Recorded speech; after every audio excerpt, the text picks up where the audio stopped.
श्रोताओ, आज हम परमेश्वर के प्रेम की श्रृंखला के अगले चरण में कदम रखते हुए मनन के लिए वचन पढ़ते हैं। नए नियम की चौथी पुस्तक यूहन्ना के 3 अध्याय के 16 वचन को। क्योंकि परमेश्वर ने जगत से ऐसा प्रेम किया कि उसने अपना इकलौता पुत्र दे दिया।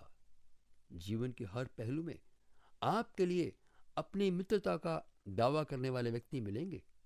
थोड़ी सी भी परेशानी हो तो कह देंगे, अरे भाई साहब, आपके लिए तो हमारी जान भी हाजिर है, बस पर्स खोलने की बात न कीजिएगा। इसी प्रकार एक धनी व्यक्ति भी प्रभु यीशु के पास आकर कहने लगा कि वह जी जान से, पूरी ईमानदारी से परमेश्वर के नियमों का पालन करता है। जीवन के हर पहलू में वो धर्म शिक्षा का पालन करने में निर्दोष है, लेकिन उसकी कमजोरी उसकी दौलत थी। जब यीशु ने उस पर उंगली उठाई तो वह निराश होकर पीछे मुड़ गया। एक व्यक्ति ने परमेश्वर की सेवा के लिए अपने बड़े व्यापार को छोड़कर जाने की बात अपनी माँ से कही तो उसकी माँ ने कहा, आज तक मैंने समझी थी कि परमेश्वर का प्रेम मेरे लिए कैसा है, पर अब समझ में आया जब मुझे अपना बेटा भेजना पड़ रहा है। आज के वचन में हमने पढ़ा कि परमेश्वर ने अपने प्रेम की खातिर, किससे प्रेम? जगत से, या यूं कहें कि मुझसे व आपसे ऐसा प्रेम किया, इतना गहरा व अटूट प्रेम किया कि अपना इकलौता पुत्र दे दिया। इन 5 शब्दों में 5 तत्व से बने इस मिट्टी के मानव की महान कीमत चुका देने का वर्णन है। इन 5 शब्दों को हम 3 भागों में बांटकर ही समझ सकेंगे। पहले है अपना इकलौता। केवल एक ही संतान हो तो उसे इकलौता कहते हैं हिंदी भाषा में। एक अनुवाद के अनुसार अनूठा या अनोखा। साधारण शब्दों में हम यूं समझ सकते हैं कि एक ही बार परमेश्वर ने मनुष्य रूप धारण किया, एक ही बार सृष्टिकर्ता वचन देहधारी हुआ। इस पृथ्वी पर विश्व के इतिहास में, जिसके समय के विषय में वैज्ञानिकों को अभी भी पूरी जानकारी नहीं हुई है, केवल एक ही बार एक ही व्यक्ति में 2 व्यक्तित्व, 2 प्रकार की सामर्थ्य व क्षमताएं थीं, परमेश्वर भी और मनुष्य भी एक साथ। यह कथन जो प्रचलित है कि परमेश्वर ने समय समय पर मानव रूप लिया व पापियों का नाश किया, हमारे समाज की अज्ञानता को स्पष्ट प्रकट करता है कि हमने परमेश्वर को थानेदार की तरह समझा हुआ है, जो बाजार की गुंडागर्दी से तंग आकर सप्ताह में एक बार डंडा ऐसा चलाता है कि चारों ओर सन्नाटा छा जाए, वह सारे 10 नंबरी जेल के अंदर हों। क्षमा कीजिए मेरे मित्र, परमेश्वर समान दीन मन, दयालु व करुणा निधान, विलंब से क्रोध करने वाला, क्षमा करके छुटकारा भी देता है। ऐसा परमेश्वर है, हमसे प्रेम करने वाला, डंडे मारने वाला थानेदार नहीं है। अवश्य ही कहना होगा कि परमेश्वर को ठट्ठों में हम नहीं उड़ा सकते। वह न्यायी एवं भस्म कर देने वाली आग भी है, लेकिन ऐसे परमेश्वर के विषय में तो मनुष्य विचार भी नहीं कर सकता, जो अपने निज भाग के बचे हुओं के अपराध को ढांप दे। वह क्रोध को सदा बनाए नहीं रहता, क्योंकि वह करुणा से प्रीति रखता है। वह फिर हम पर दया करेगा और हमारे अधर्म के कामों को लताड़ डालेगा, उनके सब पापों को गहरे समुद्र में डाल देगा। ऐसा परमेश्वर न तो बार बार आया, न कभी बार बार आने की जरूरत है उसे।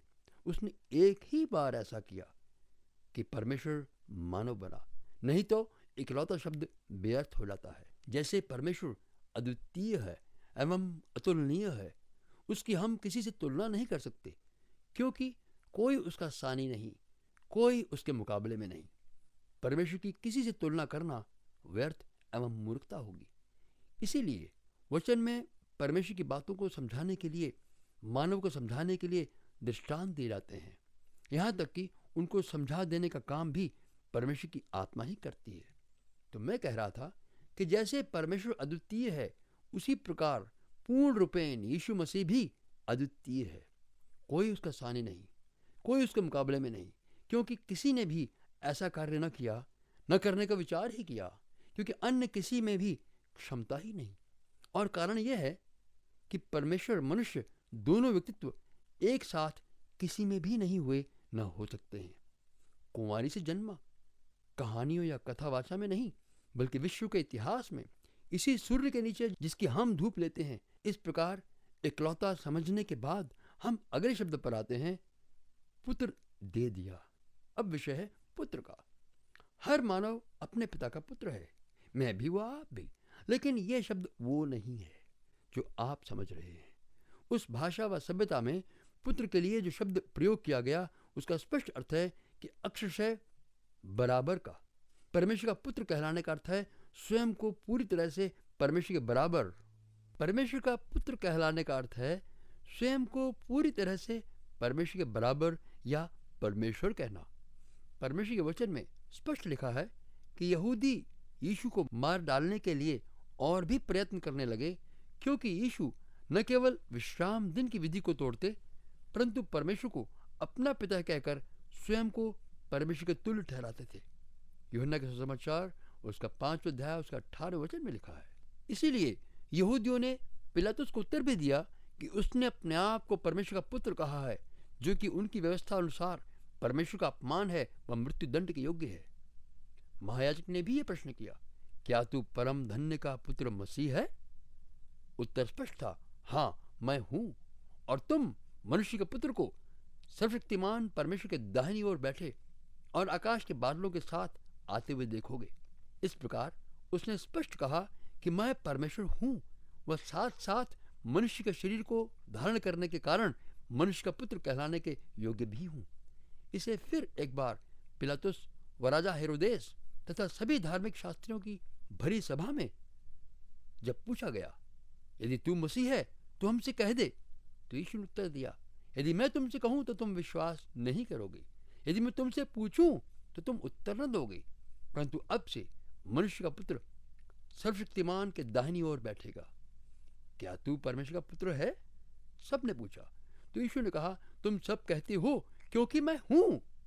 इस प्रकार अब इसमें कोई भेद संदेह की बात नहीं रह गई कि यीशु परमेश्वर भी व मनुष्य भी, दोनों ही एक समय तथा एक ही व्यक्ति में। इस प्रकार उनकी भाषा में जब पुत्र कहा गया तो परमेश्वर की बराबरी कही गई। अब हम इसके आखिरी चरण में पहुंचते हैं, इकलौता पुत्र दे दिया। यहां तक तो सभी लोग सहज से मान लेते हैं कि यीशु साधारण व्यक्ति नहीं, दैविक पुरुष है, परमेश्वर है। लेकिन जब घोषणा होती है कि दे दिया तो बहुत ही मुश्किल से ये बातें गले के नीचे उतरती हैं। इस दे दिया शब्द में बहुत बड़ा खजाना लुटाया गया है। ये बातें हजम होनी तो दूर रही, गले से नीचे नहीं उतरती हैं। इस दे दिया शब्द में बहुत बड़ा खजाना लुटाया गया है। महान दान भेंट दिया गया है, बलिदान किया गया है, परमेश्वर ने मनुष्य के लिए किया है। जहां मनुष्य जाति एक एक व्यक्ति सदा के लिए मर के नरक की आग में जाना था, जहां मनुष्य जाति का एक एक व्यक्ति सदा के लिए मर के नरक की आग में जाना था, परमेश्वर के क्रोध का उसे सामना करना था, पाप का न्याय चुकाना था, नरक की आग से छुड़ाने का मूल्य चुकाना था, असंभव को संभव करना अर्थात मिट्टी के बने छोटे से मानव का हाथ सृष्टिकर्ता परमेश्वर से मिलाना था। वहां पर बिचवई बना ये महाबलिदान। आंखें खोलने वाला वचन है, ध्यान से सुनिए।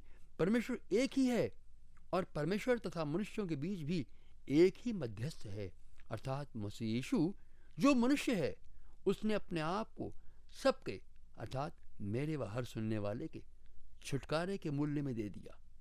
स्वर्ग को छोड़कर सारी महिमा, सारे स्वर्गदूतों की आराधना व सारी सृष्टि का अधिकार छोड़कर जिस जाति को सब प्रकार की आशीषें सारे विश्व में सबसे अधिक दी, उन्हीं के हाथों मुंह पर जानलेवा मुक्के, थूक, हर प्रकार से निर्लज्ज ठहराया जाने के लिए सिर्फ इतना ही नहीं, झूठी गवाहियां व बेबुनियाद इल्जाम व सच्ची बातें बोलने पर भी पापी ठहराया जाना स्वीकार किया।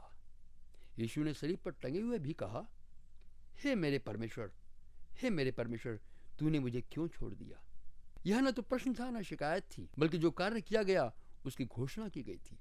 जिस काम को करना मानव के लिए किसी भी तरह संभव न था और जिसके विषय में मनुष्य अनजान था, अनभिज्ञ था, असहाय था, वह दयालु परमेश्वर ने दे दिया और घोषणा कर दी, सब पूरा हुआ।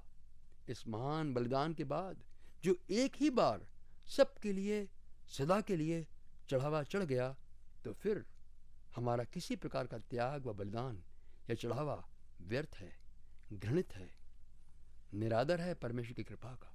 इसलिए परमेश्वर के इस महान दान को स्वीकार कर जीवन पाओ।